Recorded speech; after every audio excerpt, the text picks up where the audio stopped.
여러분, 우리는 지난주부터 다시 로마서 말씀으로 돌아가서 지난주에 바울이 로마서를 기록한 이유가 무엇인지에 대해서 함께 말씀을 나누었습니다.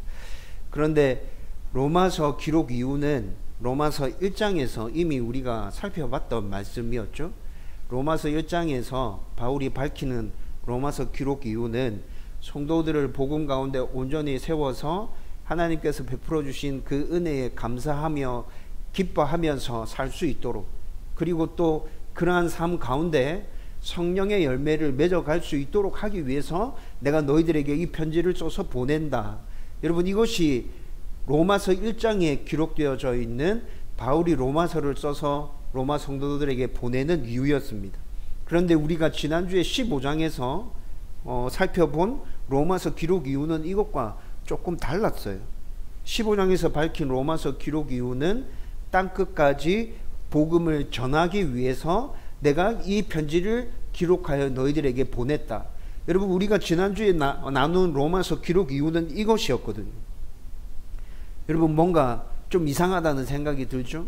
1장에서 밝힌 로마서 기록 이유와 15장에서 밝힌 로마서 기록 이유가 달라요. 여러분, 그런데 좀 곰곰하게 깊이 집중해서 생각해 보면 이 두 가지 이유는 전혀 다른 이유가 아닙니다.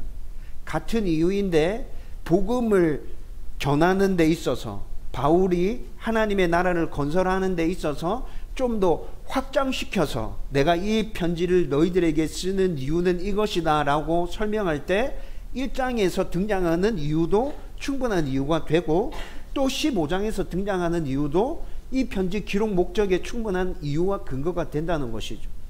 여러분, 쉽게 설명해 드리면 1장의 로마서 기록 이유와 15장의 로마서 기록 이유는 별개의 것이 아닙니다. 서로 연결되어져 있습니다.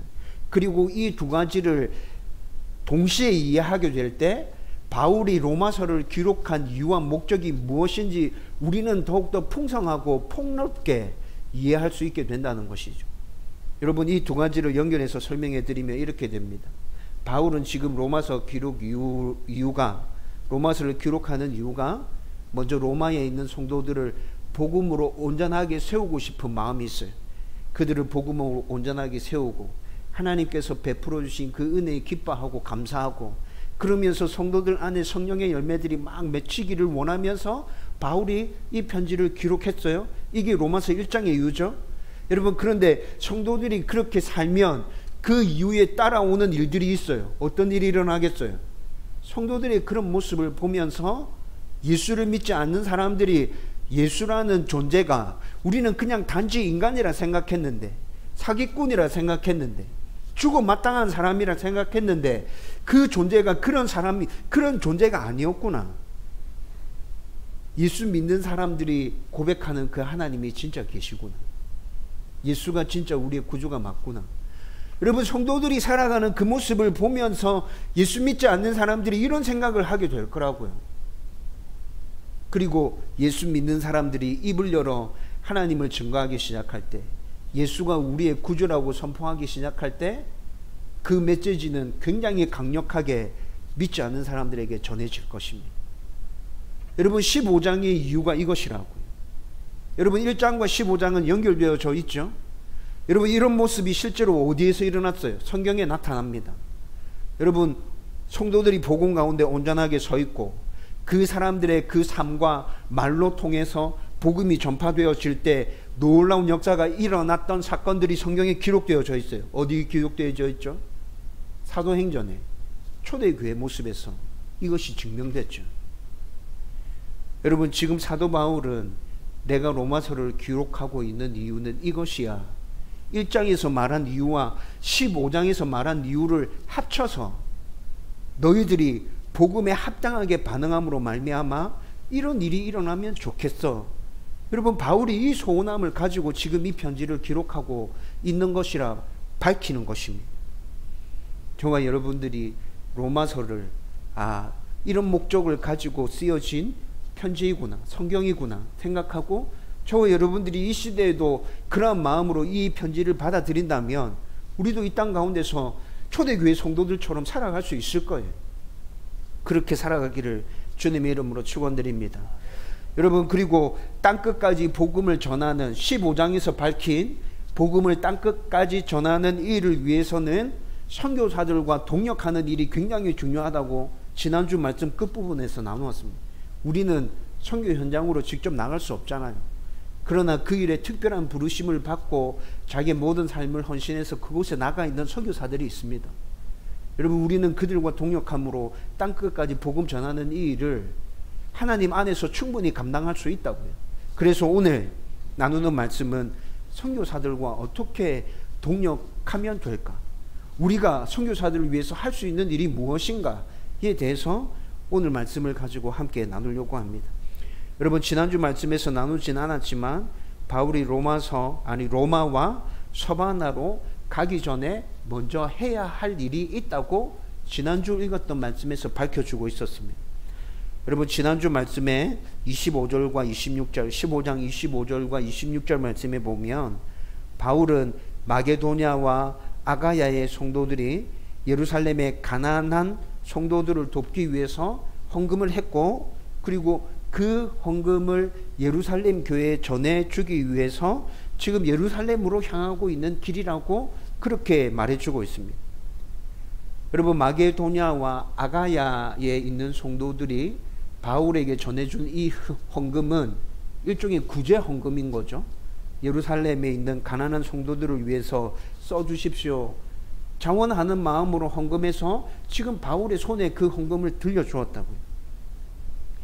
여러분, 이 헌금을 가지고 지금 바울은 예루살렘 교회로 향하고 있어요. 이 일을 먼저 마치고 그 다음에 내가 로마로 갈 것이다, 서바나로 갈 것이다 라고 얘기해 주고 있습니다. 그것뿐만이 아니라 지난주 끝부분의 말씀을 읽어보면 마게도냐에 있는 성도들과 아가야에 있는 성도들이 자원하는 마음으로 이렇게 헌금을 걷어서 예루살렘에 있는 가난한 성도들을 도와주는 것은 당연한 일이다. 왜냐하면 이방에 있는 모든 성도들은 예루살렘에 있는 성도들로부터 영적인 빚을 졌기 때문에 그렇다라고 또 얘기해 주고 있어요.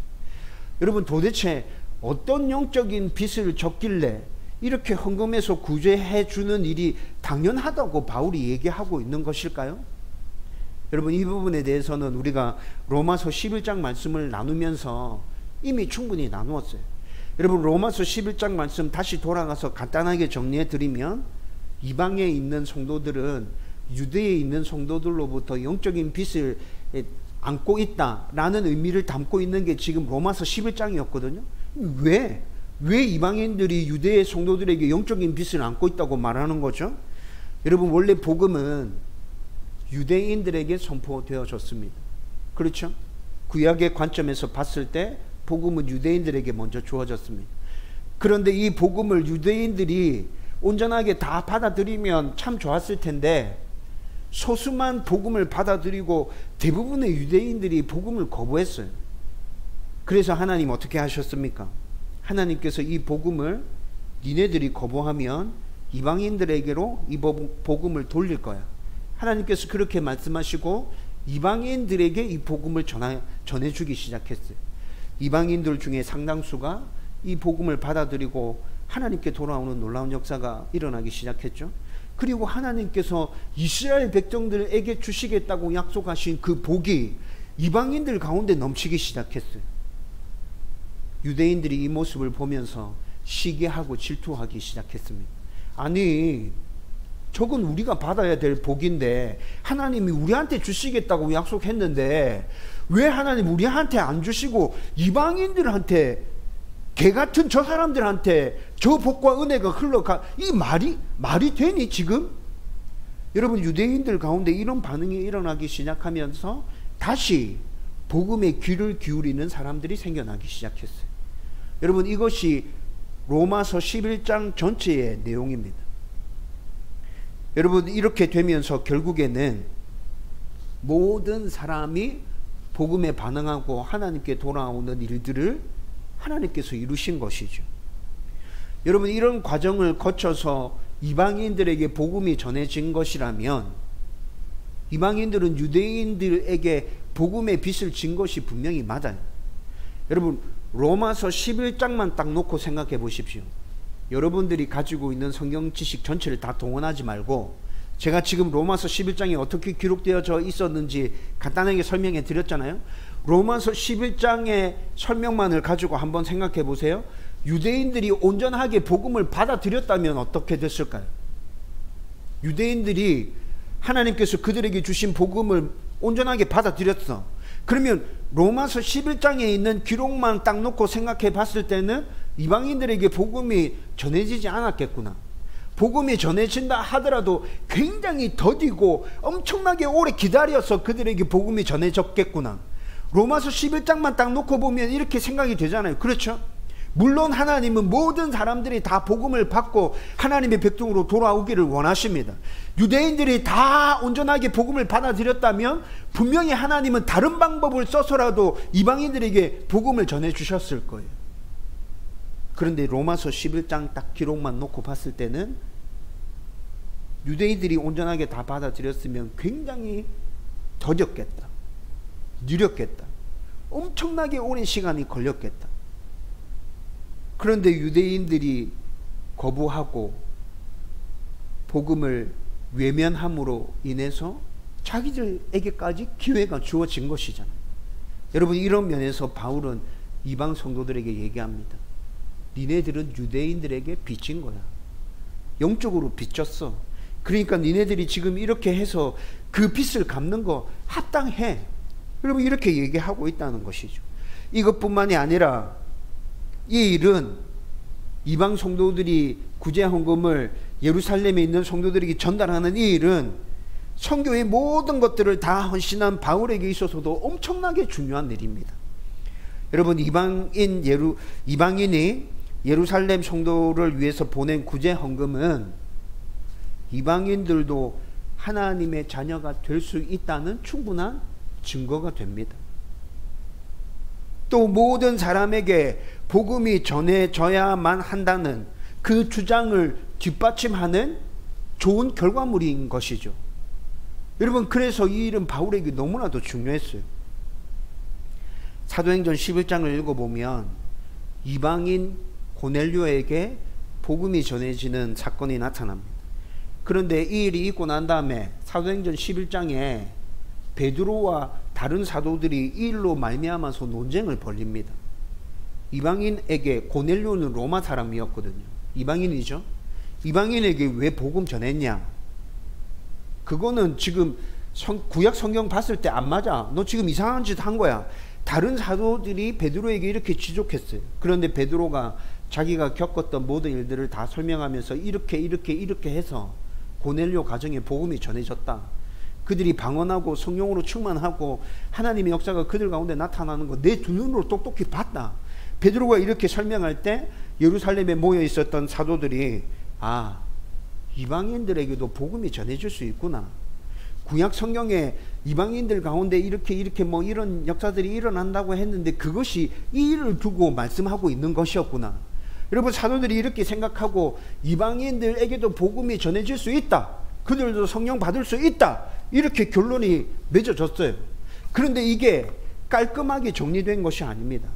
뒤에 15장에 가보면, 로마서 15장에 가보면 이방인 성도들의 할례 문제로 다시 예루살렘에서 논쟁이 벌어집니다. 이방인 성도들은 지금 할례 받지 않았는데 그들이 온전한 성도가 아닌 거잖아. 이 문제로 다시 논쟁이 벌어졌다고요. 여러분, 이게 무엇을 얘기하고 있는 것인 줄 압니까? 유대인 성도 중에는 아직도 이방인에게 복음이 전해지는 것이 못마땅하게 여겨지는 성도들이 굉장히 많다는 뜻입니다. 표면적으로는 이방인들에게 복음이 전해질 수 있어, 성령이 그들 가운데 역사할 수 있어, 임할 수 있어, 이렇게 인정했지만 속으로는 저거 우리 건데 왜 지네들이 저거 받아가지고 저렇게 난리치고 있는 거지? 하나님 도대체 왜 이렇게 하시는 거야? 이런 마음을 다 품고 있다는 것이에요. 여전히 유대인들은 복음이, 하나님이 자기들만의 것이라고 생각하고 있죠. 여러분, 이것뿐만이 아니라 이런 생각에 근거해서, 그래서 예루살렘에 있는 유대인들은 기독교인들을 굉장히 못살게 괴롭혔습니다. 결국에 그 괴롭힘이 기독교인들을 가난하게 만들어 버렸어요. 직장 멀쩡하게 다니고 있던 직장에서 쫓아내는 거죠. 네 기독교인이지? 우리는 너와 함께 할 수 없어. 가. 힘들고 어려운 일을 만났는데 너 기독교인이지? 안 도와줄 거야. 너 알아서 해. 여러분, 예루살렘에 있는 전체적인 분위기가 이렇게 돌아갔어요. 기독교인들이 점점 어렵고 힘들어졌어요. 그래서 가난한 사람들이 많아졌다고요. 기독교인들 중에. 여러분, 그 기독교인들, 가난해서 힘들어하고 아파하지만 끝까지 믿음을 지키려고 발버둥 치고 있는 그 사람들에게 지금 마게도냐에 있는, 아가야에 있는 성도들이 헌금을 해서 그들에게 전해주고 있는 것이, 여러분, 이런 관점에서 본다면 영적인 빚을 지고 있고 마땅하게 갚아야 하는 것 맞죠? 바울이 지금 이것을 얘기하고 있는 거예요. 여러분, 이런 이유와 바울의 선교 사역을 최종적으로 보고하는 것을 겸해서 바울은 지금 직접 예루살렘으로 가야 해요. 로마로 가고 싶은 간절한 소망이 있지만, 서바나로 가고 싶은 간절한 소망이 있지만, 이 일도 너무 중요해. 그래서 내가 이 일을 마무리 짓고 난 다음에 니네들한테 갈 거야. 여러분, 바울이 지금 이렇게 밝히면서 이 일을 최종적으로 잘 마무리할 수 있도록 3가지 기도 제목을 전해주며 부탁합니다. 내가 지금 이 일을 꼭 마무리 지어야 되는데 너희들이 이렇게 나를 위해서 기도해 주면 좋겠다. 여러분, 그 3가지 기도 제목 중에 첫 번째 기도 제목은 극렬한 유대교 유대인들로부터 안전할 수 있도록 기도해 주면 좋겠다. 바울이 이렇게 부탁합니다. 여러분, 제가 좀 전에도 설명해 드렸잖아요. 사도행전 전체를 쭉 읽어보면 바울이 복음을 전하는 곳마다 극성 유대교 유대인들이 넘쳐나고 있었어요. 유대교인들은 예수를 사기꾼이라고 생각합니다. 이단이라고 정죄했죠. 죽어 마땅한 사람, 죽여야 되는 사람이라고 그들은 생각하고 있었습니다. 그리고 예수님뿐만이 아니라 바울은 유대인들이 어떻게 인식하고 있었어요? 배신자라고 인식하고 있었어요. 아니, 유대교에 철저히 헌신해가지고 예수 믿는 사람들을 막 잡아들이는 그 일에 앞장섰던 저놈이 갑자기 왜 예수쟁이로 바뀌어가지고 저렇게 하고 돌아다니는지, 예수 이단에 미쳐가지고 날뛰고 있는지 저놈도 잡아 죽여야 돼. 유대인들 눈에는 지금 바울이 그렇게 보이고 있다고요. 다른 기독교인들보다 바울은 지금 몇 배나 더 미워요. 여러분, 이런 이유 때문에 바울이 가는 곳마다 극성 유대교 유대인들이 쫓아다니면서 바울을 죽이려고 얼마나 괴롭힙니까? 실제로 죽을 고비도 수차례 넘기죠. 그리고 이것뿐만이 아니라 예수님이 이 땅에 계실 때는 어떤 일이 벌어졌어요? 유대교 종교 지도자들이 가지고 있었던 그 권력들, 그 부와 명성들에 대해서 예수님은 타격을 가하기 시작합니다. 니네들의 그 모습이 지금 이상해. 너희들 잘못하고 있는 거야. 성도들을 착취하고 백성들을 착취하고 있잖아. 하나님께는 관심이 없고 니네들 잘 먹고 잘 사는 데만 관심을 가지고 있잖아. 예수님이 계속 이렇게 지적하시죠. 여러분, 종교 권력을 가지고 있었던 유대교 기득권 층에서 예수를 바라볼 때는 어떤 이유를 대든지 간에 반드시 제거해야 될 존재가 되어버린 것이죠. 그래서 그들이 결국에는 예수님 죽였잖아요. 재판도 불법적이었습니다. 그들이 대는 증거와 근거 모두 다 조작된 것이죠. 그럼에도 불구하고 억지를 써서 예수님을 그렇게 죽이잖아요.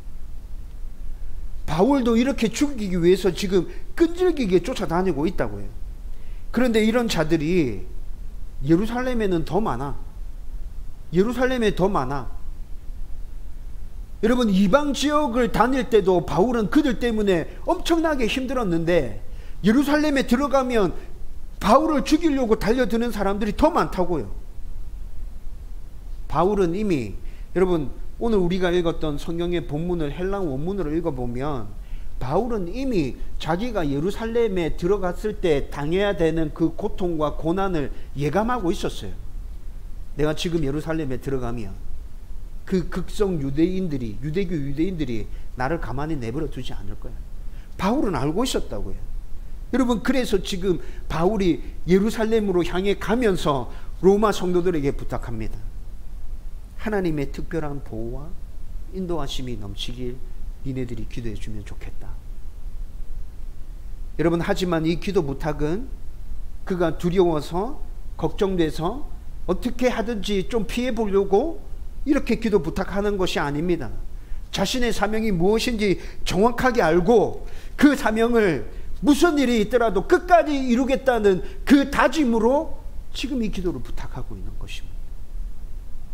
그러면서 동시에 어떤 고난과 어려움이 있어도 하나님만을 굳게 의지해서 나는 계속 앞으로 나갈 거야. 여러분, 이 선포가 지금 이 기도 부탁에 담겨져 있다고요. 지금 세계 곳곳에 나가 있는 선교사님들도 바울과 똑같은 위험에 직면해 있는 선교사들이 대부분입니다. 실제적인 생명의 위협을 느껴가면서 사역을 감당하는 선교사님, 제가 아프리카 갔을 때 직접 만나봤습니다.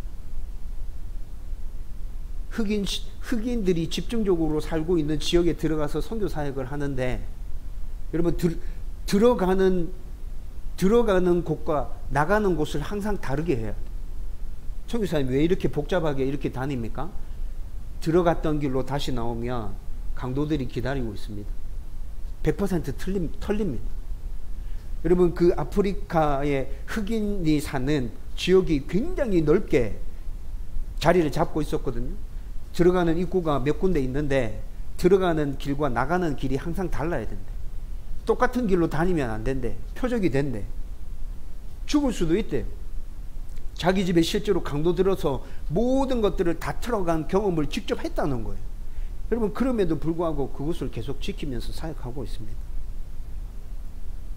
이것뿐만이 아니라 열악한 환경들, 풍토병들, 낯선 언어와 문화, 외국인에 대한 심각한 차별들, 자녀 교육들, 가정 경제들, 이런 당면한 어려움과 문제, 여러분, 이루 말로 설명하려고 하면 다 설명되겠습니까? 이 모든 것들로부터 하나님의 보호하심과 인도하심이 있어야 그 선교사님들이 그곳에서 자기가 감당해야 될 사역들을 감당할 수 있을 거잖아요. 하나님께서 선교하라고 부르셨는데 그렇게 불러놓고 인도해 주시고 보호해 주시지 않는다면, 책임져 주시지 않는다면 그 어느 누가 이 선교를 감당할 수 있습니까? 여러분, 저는 자주 저의 사역을 위해서 선교사님들을 생각하며 기도할 때 그냥 간단하게 줄여서 이렇게 기도합니다. 하나님, 감당할 수 있는 믿음과 은혜와 능력들을 부어주십시오. 여러분, 굉장히 함축적인 기도이지만 많은 의미들이 담겨져 있습니다. 감당할 수 있는 믿음과 은혜와 능력들을 더하여 주십시오. 하나님께서 감당케 해주시지 않는다면 내가 뭐라고 일을 할 수 있습니까? 선교사들이 뭐라고 그 일을 감당할 수 있습니까? 하나님 부르셨지 않습니까? 하나님 책임져 주셔야 안 됩니까? 하나님이 모른다 하시면 우리는 어떻게 합니까, 하나님? 이런 기도를 참 자주 올려드리죠. 여러분, 우리가 하나님께 인도와 보호를 구할 때 그 하나님의 인도와 보호가 우리가 원하는 것과 다를 수 있다는 거 충분히 알고 있습니다. 내가 원하는 거 이런 것이지만 그것이 하나님이 원하시는 건 이게 아닐 수도 있어. 알고 있어요. 여러분, 내가 원하는 게 이것인데 정말 온전한 마음으로 하나님을 찾고 하나님을 사랑하고 자기의 사역들을 최선을 다해서 감당하고 있는 사역자라면 내가 원하는 것대로 이루어지지 않는다 하더라도 하나님의 인도와 보호하심이 임한다면 그걸 충분히 느끼고 깨달을 수 있을 거예요. 하나님 나를 붙들고 있구나. 내가 원하는 건 이것이었는데 이렇게 되진 않았지만 분명히 하나님이 지금 나를 붙들고 있어. 나와 함께 하고 있어. 평안이 넘쳐나겠죠. 여러분, 그 은혜가 넘쳐나면 모든 사역들 기쁨으로 감당할 수 있게 된다고요. 여러분, 바울이 지금 이 기도를 성도들에게 요청하고 있는 거예요. 나에게 하나님의 은혜가 넘쳐났으면 좋겠어요. 나에게 믿음이 정말 내 안에 믿음이 정말 굳건해져서 어떤 상황 가운데서도 흔들리지 않았으면 좋겠어요. 능력이 넘쳐나서 어렵고 힘든 문제를 어떻게 풀어가고 헤쳐가야 될지 제가 지혜롭게 잘 결단하고 결정하고 나갈 수 있었으면 좋겠어요. 여러분들이 기도해 줘야 돼요. 여러분, 바울이 지금 이걸 부탁하고 있는 것이라고. 저와 여러분들이 선교사를 위해서, 사역자들을 위해서 이 기도를 쉼없이 하고 있다면 땅끝까지 복음 전하는 그 일에 동력하고 있는 것이 틀림없습니다. 우리가 감당해야 될 그 일들을 성실하게 감당하면서 우리도 지금 열심히 사역하고 있는 중이라고요. 저와 여러분들이 이렇게 동력할 수 있기를 주님의 이름으로 축원드립니다. 두 번째 기도 부탁은 예루살렘 성도들이 이방 성도들의 섬김을 잘 받아들일 수 있도록 기도해 달라고 부탁하고 있습니다. 앞서 설명한 것처럼 유대교에서 기독교로 개종한 성도 중에는 이방인 성도들을 반기지 않는 이들이 굉장히 많았습니다. 유대인들이 이방인에 대해서 본래 가지고 있었던 생각들은 그들은 부정해서 함께 할 수 없다. 여러분, 이 생각이거든요. 그래서 여러분, 사도행전 11장에서 베드로에게 따졌던 거예요. 이방인들은 부정해서 함께 할 수 없는데 너는 도대체 왜 그들한테 가서 복음을 전해줬니? 15장에 있었던 할례 문제도 똑같은 거예요. 그들은 할례를 받지 않아서 부정한데 왜 그들에게 복음을 전해줘가지고 성도가 돼가지고 함께 이렇게 지낼 수 있도록 이렇게 된 거니? 여러분, 이것에 대해서 같이 토론하면서 논쟁을 벌였던 것이라고요. 유대인들이 가지고 있었던 뿌리 깊은 생각 중에 계속 바뀌지 않고 여전히 자리 잡고 있었던 건 이방인들은 부정하다, 그들과 함께 할 수 없다는 생각입니다. 여러분, 그런데 이 생각을 가지고 있는 그 유대인들에게 바울이 지금 마게도냐와 아가야의 성도들은 이방인 성도들이에요. 그들이 모아준 구제 헌금을 가지고 전해줬을 때 여러분, 예루살렘 성도들이 받지 않겠다고 나오면 어떻게 되는 것입니까? 우리는 이방인들이 준 헌금 우리는 받을 수 없어요. 힘들고 어려워요. 그렇지만 우리는 받지 않을 거예요. 여러분, 이렇게 나와버리면 어떻게 되는 거죠? 바울이 땅끝까지 복음 전파하는 이 일이 언제 이루어질지 아주 요원해지는 거예요. 굉장히 힘들어지는 거예요. 그래서 바울이 지금 이 일이 굉장히 중요하다는 걸 잘 알고 그토록 갈망하던 로마로 향하는 것도 뒤로 미루고 지금 이 일에 직접 뛰어든 것이라고요. 그러면서 로마 성도들에게 부탁합니다. 내가 지금 헌금 들고 가고 있는데 예루살렘에 있는 성도들이 잘 받아들일 수 있도록 기도해 주면 좋겠어. 여러분, 이 기도 부탁을 헬라어 원어로 읽어보면 기쁨으로 흔쾌히 이 헌금을 받을 수 있도록 기도해 달라는 의미가 담겨져 있습니다. 여러분, 아무리 좋은 것이라도 상대가 받지 않겠다고 거부해버리면 어떻게 할 방법이 없는 것이잖아요. 여러분, 지금 선교지에서 복음을 전하는 선교사들 중에 이런 문제 때문에 힘들어하고 아파하고 있는 선교사들 굉장히 많습니다. 문화와 종교와 삶의 방식이 다른 그들에게 복음을 전해주는 건 이질적인 뭔가를 전해주는 거예요. 자기들한테 맞지 않는 거, 아주 생소하고 굉장히 낯선 것을 그들에게 전달해 주는 거죠. 여러분, 이것들을 쉽게 받아들이는 사람은 극히 드물 거예요. 거의 대부분은 처음에 전해주면 다 거부하고 밀어냅니다. 나는 지금이 편한데 왜 이상한 거 들이밀면서 나한테 그거 하라고 그래? 나중에 써보고 경험해 보면 좋은 줄 알겠지만 지금 당장에는 이게 너무 불편하게 느껴지거든요. 여러분, 특히 이슬람권에서 사역하는 선교사님들은 첫 번째 나누었던 그 안전의 문제와 함께 더불어서 이 문제 역시 엄청나게 힘들게 하는 문제입니다. 오랜 시간 교제하면서 마음을 얻고 그들의 필요를 계속 채워주고 힘들 때마다 도움의 손길을 내밀어주고 관계가 정말 돈독하게 잘 쌓여졌구나 라는 판단이 들어서 복음을 슬쩍 내밀었는데 그 복음에 대해서는 단박에 거절하고 거부해버리는 그런 일들을 계속 경험함에도 불구하고 그 자리를 지키고 있단 말이에요. 여러분, 제가 신학생 때 신대원 다니고 있을 때 실제로 이슬람권에서 10년 동안 사역했음에도 불구하고 10년이 넘는 세월 동안 사역했음에도 불구하고 단 한 명의 결신자를 얻지 못해서 갈등하고 힘들어하고 고민하고 있는 선교사님들의 이야기를 들었던 적이 있었어요. 여러분, 10년 동안 같은 자리를 지키고 있는데 만나는 사람이 있어요. 굉장히 깊은 관계를 맺었어요. 진짜 친구가 되었어요. 그럼에도 불구하고 성경을 내밀면, 복음에 대해서 이야기하면, 하나님의 얘기를 꺼내면 아니요, 됐어요. 우리는 그냥 이 관계가 좋은 거지 그 얘기는 듣고 싶지 않아요. 그 상황 가운데서 단 한 명의 결신자 없이 그 현장 가운데서 버티고 있는 선교사들, 여러분, 저는 진짜 생각만 해도 눈물 나요. 야, 진짜 미치고 환장하겠다.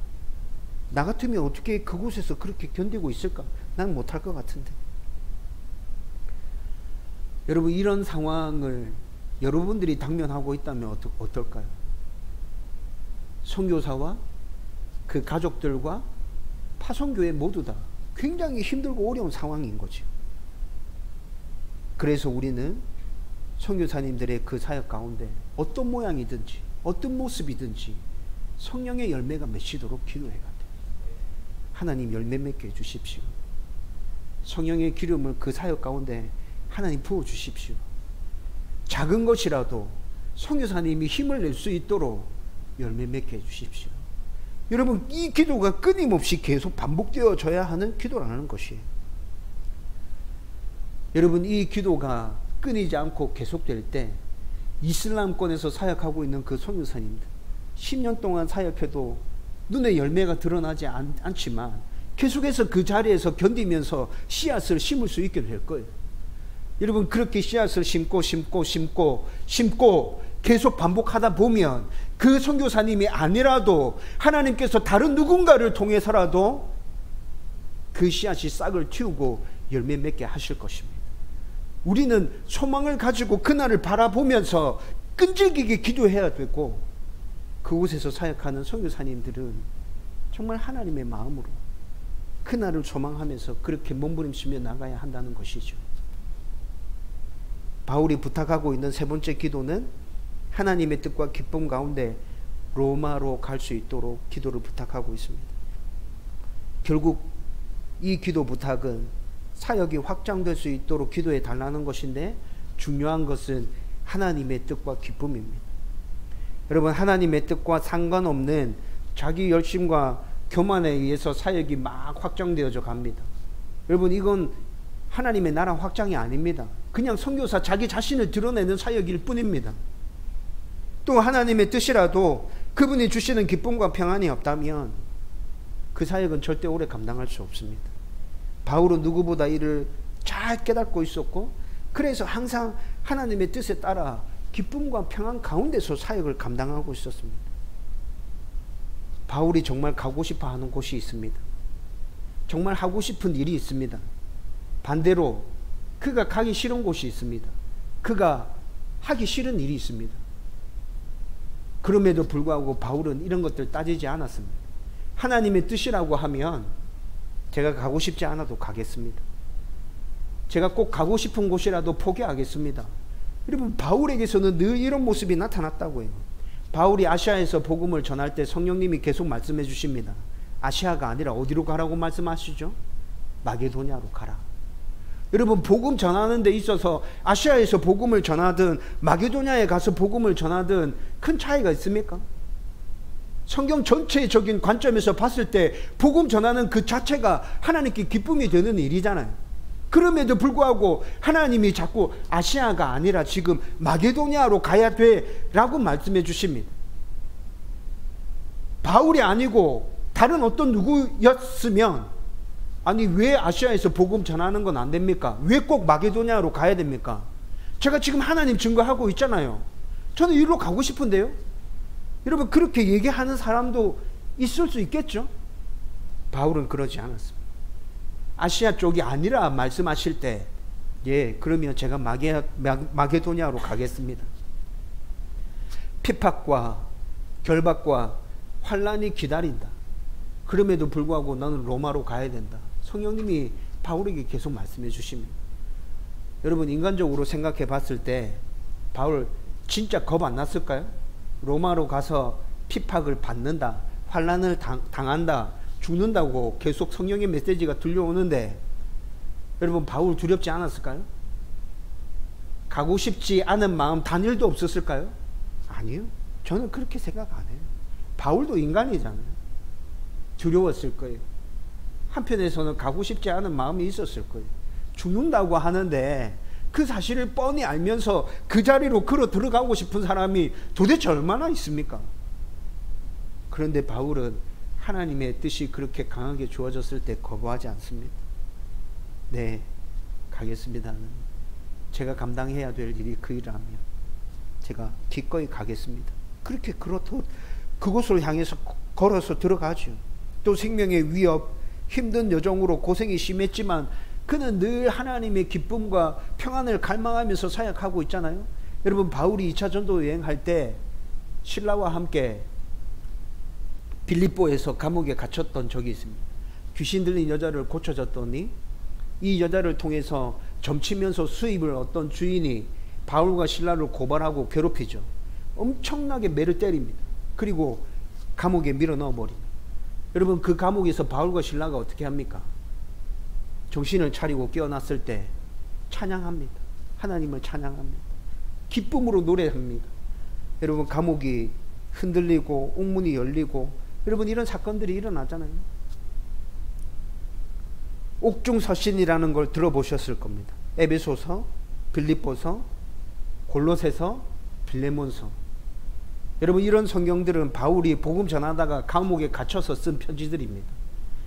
여러분, 이 편지들을 읽어보십시오. 빌립보서를 읽어보세요. 에베소서를 읽어보세요. 골로새서를 읽어보세요. 빌레몬서를 읽어보세요. 여러분, 그 안에 바울이 느끼고 있는 공포와 두려움과 후회함이 느껴지는지 그 편지들을 다시 읽어보세요. 빌립보서는 감옥에서 쓴 편지임에도 불구하고 기쁨을 주제로 쓴 편지입니다. 기뻐하라. 주 안에서 기뻐하라. 항상 기뻐하라.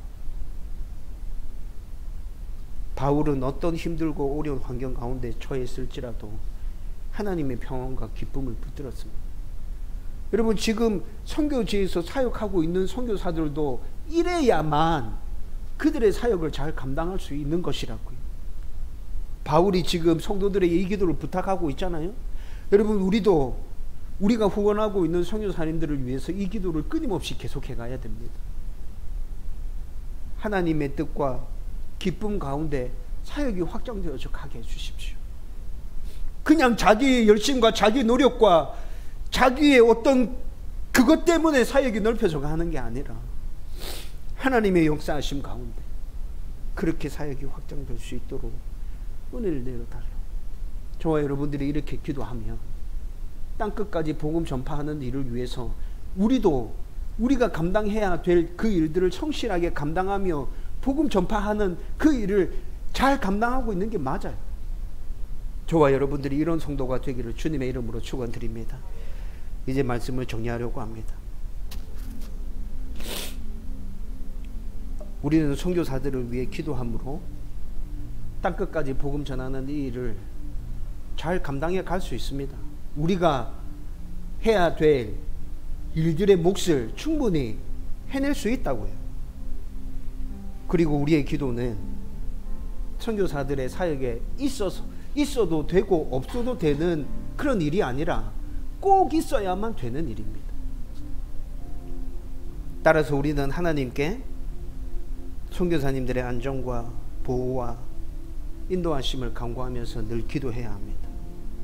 또 어떤 모양이든지 그들의 사역과 수고 가운데 성령의 열매가 맺히도록 늘 기도해야 합니다.